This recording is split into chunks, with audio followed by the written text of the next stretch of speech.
This is the San Francisco 49ers Report. My name is Chase Sr. Coming up on the show, really excited to dive into all of your questions as we open up the floor for a Niners Report mailbag.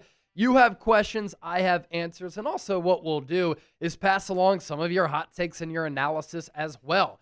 And be sure to lock us in and hit that subscribe button so that you can be a part of our mailbags as well. I always like chopping it up with the faithful, and since the Niners will be playing the Raiders in preseason game number 2, Niners expected to play some of their starters, including quarterback Brock Purdy, we are doing a sub-battle. This is a great rivalry in the NFL. It's a great rivalry inside the walls here at Chat Sports. And so since we flipped the page to August, the Niners Report has picked up 626 new subscribers. The Raiders Report has gained, right on the nose, 1,000 new subscribers. Let's close this gap by month's end. Let's get the victory, take down the Raiders Report, hit that sub button for daily shows on San Francisco.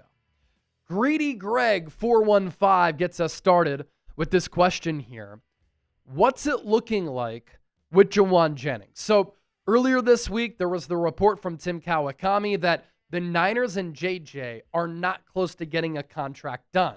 And a big reason for that, San Francisco doesn't believe that the timing is right.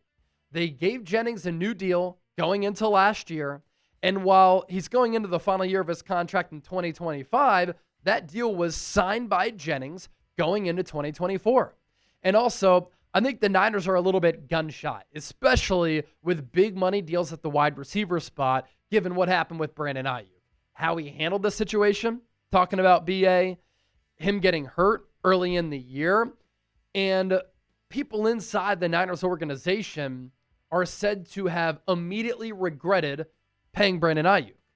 And so I think the Niners want to go with the wait-and-see approach with Jauan Jennings. And I can see where they're coming from, right? JJ, prior to last year, had not had a single season in which he had more than 500 receiving yards before he had 975 in 2024. He needed so many players to get hurt for him to finally have that breakout year. And while I think that he has outplayed what the Niners have paid him throughout his rookie contract and that newer deal, the Niners have some ammunition on their side. It's like, hey, can you produce for more than 1 year to ask for whatever you're asking for? I do think for San Francisco, they could get away with paying Jennings, who I think can be a really good number 2, $11 to $15 million. And that would be a great value deal for a player who's been incredibly clutch, who last year showed he can be a really good number 2 wideout, who has a good connection working with Brock Purdy, who time and time again in the biggest of games has always stepped up for this team. And sometimes you can't quantify that with an asking price, with a contract. And so what I would do, I'd say, JJ, we'll give you a short-term contract extension, $11 to $15 million per year. If you want more than $15 million per year, not paying you. You can play out the remainder of your deal and prove to everybody else that you're worth what you're asking for. Jennings also took to social media prior to the Niners joint practice against the Raiders on Thursday to post a photo of him in the training room in Las Vegas getting his leg worked on. And so hopefully he's getting close to returning to the field, and maybe the Niners just want to see if Jennings can stay healthy, because the calf injury that he has now was a re-aggravated injury from the spring. And we know what can happen to calf injuries. It can lead to a disaster. Joe Carmack, yo, I'm here. How are the 49ers guys like Cowing and Green looking? And who is going to be our tight end 3? So Jacob Cowing just returned to practice, but in a limited capacity. In the spring, Kyle Shanahan said he was one of the most impressive players as far as being prepared, growth year over year, and what he was doing on the field. Cowing in college was a very productive player. Transferred to Arizona, had an uptick in competition, and that didn't keep him from being productive. He has 4.4 speed. He has some wiggle to his game. I think the Niners can use him in a way where he can be a gadget guy, bubble screens, let him pick up yards after the catch, get some blockers out in front for him. End arounds, reverses, but he also has speed to take the top off of the defense. You can also use him on crossers because he is fast and talented in the open field.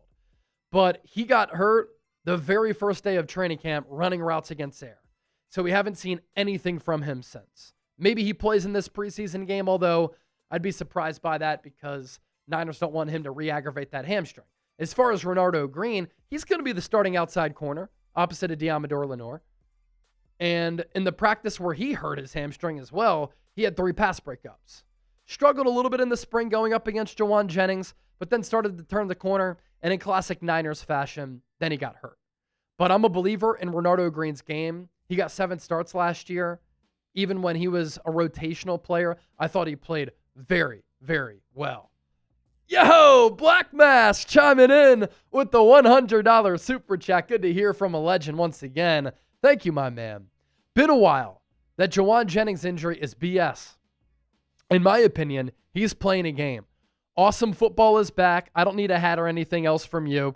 I've received enough. Debo and BA each only had 1 year and got paid. Mistake. So Debo Samuel had 1 year in his career of more than 1,000 yards. That was in 2021 when he was a first-team All-Pro. Incredible year. He was the MVP of that squad that made it to the NFC Championship game. They don't turn around their season after that 3-5 start, nor do they make it that far without Debo. And you have a good point there because he had and has had 1 great year. Other than that, has been injured a lot, and he got a bag. For Brandon Aiyuk, I disagree. He showed improvement. He got better year over year each year, and he had back-to-back 1,000-yard seasons. And he was a second-team All-Pro in 2023. Great weapon for Brock Purdy. More of a complete wideout than Debo.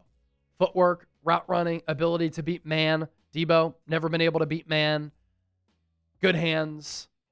Great route tree, unlike Debo, who is very limited in that regard. And so I always said if the Niners had to keep one, I would keep Aiyuk. And I think that has aged pretty well outside of the injury. As far as Jauan Jennings goes, he posted the photo of him in the training room getting rehab.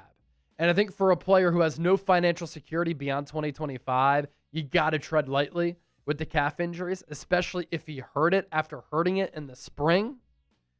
And you can see where Jennings is coming from too. Like, I see both sides here.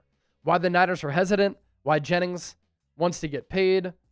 He's outplayed what the Niners have paid him. But go out there and prove it. Sometimes you just have to do that. And I think the Niners are just tired of players bullying them in these contract negotiations. And I wish that players would handle it more like Brock Purdy did, Fred Warner did, George Kittle did. No drama at all. Who you got on Saturday night? Great rivalry game between the Niners and the Raiders. Type SF for San Francisco, LV for Las Vegas. Ryan, next up. Will Russell Gage be a starter week 1? This is a good question. Russell Gage has had a really good training camp. I want to see how he looks in the preseason, especially catching passes from Brock Purdy, because with injuries at that position, he could very well start week 1. You're not going to have Brandon Aiyuk. Who knows if you'll have Jauan Jennings? Who knows if Jacob Cowing is going to be ready? And so Russell Gage, without Jordan Watkins too, might have to start for San Francisco in week 1. He had been a pretty productive player prior to that 2022 injury when he hurt his knee. He's back to being himself as far as health and the player who he once was when he had back-to-back 700-plus yard receiving seasons. And he's a cheap player. Obviously, the Niners would be thrilled if he can end up being productive for how affordable he is. And I do kind of like his game. So Russell Gage, yeah, might be a starter in week 1. Team Moist, nice username. Have they thought about getting a new training staff? So they just brought in a new training staff and head of strength and conditioning going into last year. So, look, they play a physical brand of football. Kyle Shanahan's practices are famously very hard and physical. That outside zone scheme, you're beating up, playing bully ball against the opponent. And that can have some pluses. I mean, remember in 2023, each team that played the Niners the following week pretty much lost because they were beaten up. But look, when you've been top 10 in injury rate every year under Kyle Shanahan since 2017, you got to try to get to the root cause. Like, at some point, it's not injury bad luck. At some point, it has to be your approach, how you're training, and all that stuff. So it annoys me like it annoys everybody.